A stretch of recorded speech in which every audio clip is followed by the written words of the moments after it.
গাছ লাগাতে এতটাই পছন্দ করি, যেখানে যাই না কেন কিছুটা ফুলের গাছ নিয়ে আসি। রাধে রাধে বন্ধুরা, কেমন আছো তোমরা সবাই? আশা করি ভীষণ ভালো আছো, আর আমরা খুব ভালো আছি। সকাল থেকে ব্লগটা শুরু করছি, আর আজকে হচ্ছে শুক্রবার, তোমাদের সাথে নিয়ে ব্লগটা শুরু করছি। তো আমি ভেতরটা ঝাড় দিয়ে চলে এসেছি বাইরে, আর ওটা হচ্ছে গ্যারেজ রুম থেকে আমি ঝাঁটাটা বের করছিলাম, বের করে তারপরে হচ্ছে ঝাড় দিচ্ছি। ঝাড় দিয়ে তারপর হচ্ছে কী কী গাছ লাগাবো সবটাই তোমাদের সাথে শেয়ার করব। প্রথমে তো বলেই দিলাম যে আমি আজকে গাছ লাগাবো। তো সকালবেলা বাসি কাজগুলো সেরে নিচ্ছি, বাসি কাজগুলো সেরে তারপর অন্য কাজগুলো শুরু করব। তো ভেতরটা তো ঝাড় দিয়েছি, বলেই দিয়েছি। আজকে ছেলেটার না খুবই জ্বর হয়েছে, আজকে না কালকে থেকে জ্বর হয়েছে। কালকে রাত থেকে জ্বর শুরু হয়েছে। আমরা গিয়েছিলাম হচ্ছে বিয়ে বাড়িতে, বিয়ে বাড়ি থেকে হচ্ছে ওখান থেকে ফেরার পথেই গাছগুলো নিয়ে আসা হয়েছে, এই গাছগুলো। আর বিয়ে বাড়ি গিয়ে বাবানের জ্বরটা এসছে আর কি।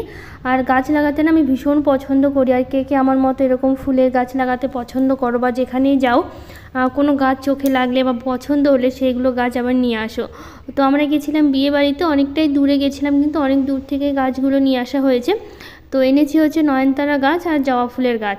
আর নয়নতারা গাছের কালারগুলো ভীষণ পছন্দ হলো, সাদা কালারের। আমার কাছে তো গোলাপি একটা আছে, আর দুটো কালারের এনেছি, একটা সাদা আর একটা হচ্ছে গোলাপির মানে গোলাপির মাঝে যে ফুলগুলো ওর মাঝে হচ্ছে সাদা আর কি। দু রকমের গাছ নেওয়া হয়েছে, আর জবা ফুলের গাছ নেওয়া হয়েছে।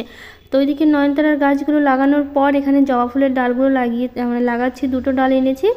আর এদিকে হচ্ছে মা আবার ফোন করেছিল, সকালেই ফোন করেছে আজকে, রোজ দিনই তো ফোন করে।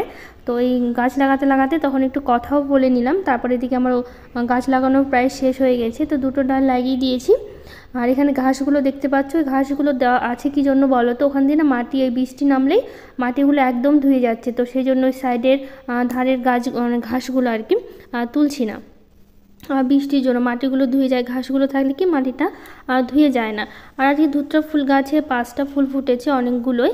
আর এই আমাদের হচ্ছে নীলকণ্ঠ গাছে তো প্রচুর ফুল ফুটে, তোমরা তো রোজ দিনই দেখো তুলি আমি। গাছগুলো তো ফুল থেকেই যায়, কারণ ওপরেগুলো আমি নাগালই পাই না তুলতে। তো ওইদিকে হচ্ছে ফুল তুলে স্নান করে পুজো শেষ করে চলে এসেছি রান্নাঘরে। আজকে রান্না করব হচ্ছে ডাল করব, সয়াবিন, আর হচ্ছে ঢ্যাঁড়স করব সর্ষে বাটা দিয়ে, আর করব হচ্ছে আমের চাটনি।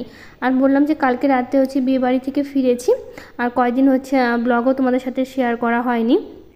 আর এটা বিয়েবাড়ি থেকে আসার পরের দিন হচ্ছে ব্লগটা শ্যুট করার পর তারপরে হচ্ছে আমার আবার শরীরটা খারাপ হয়ে গেছিলো। আর বললাম যে বাবানের জ্বর এসছে, তো বাবানের জ্বর হওয়ার ওর একটু ঠিক হলো, তারপর আমার আবার শরীরটা খারাপ হয়ে গেছিলো, তো সেই জন্য মাঝে কিছুদিন হচ্ছে ব্লগ দেওয়া হয়নি। আর এই ব্লগটা আমি শ্যুট করে রেখেছিলাম, কিন্তু ভয়েস দেওয়া হয়নি। তো পরে আমি ভয়েস দিয়ে আজকে তোমাদের সাথে শেয়ার করছি ব্লগটি। আর এদিকে সবটা সবজিও কাটা হয়ে গেল তোমাদের সাথে গল্প করতে করতে। তো এদিকে আমি ডালটাও বসিয়ে দিয়েছি, আর এদিকে সর্ষে বাটা দিয়ে ঢ্যাঁড়সটা করে নেব। প্রথমে হচ্ছে লবণ হলুদ দিয়ে ভেজে নিচ্ছি, আর হচ্ছে তারপর হচ্ছে সর্ষেটা আমি বেটে নিয়েছি। ওইদিকে ঢ্যাঁড়সটা হচ্ছে, আর পাশে আমি ডালটা নামিয়ে ওর মধ্যে হচ্ছে আমগুলো বসিয়ে দিলাম। দুটো কড়াইতে করছি, তাড়াতাড়ি হবে। আজকে স্কুল আছে বাবানের, আর বাবানের পাপা আর বাবানের তো একটা দিন ছুটি গেল স্কুল বিয়ে বাড়িতে যাওয়ার জন্য।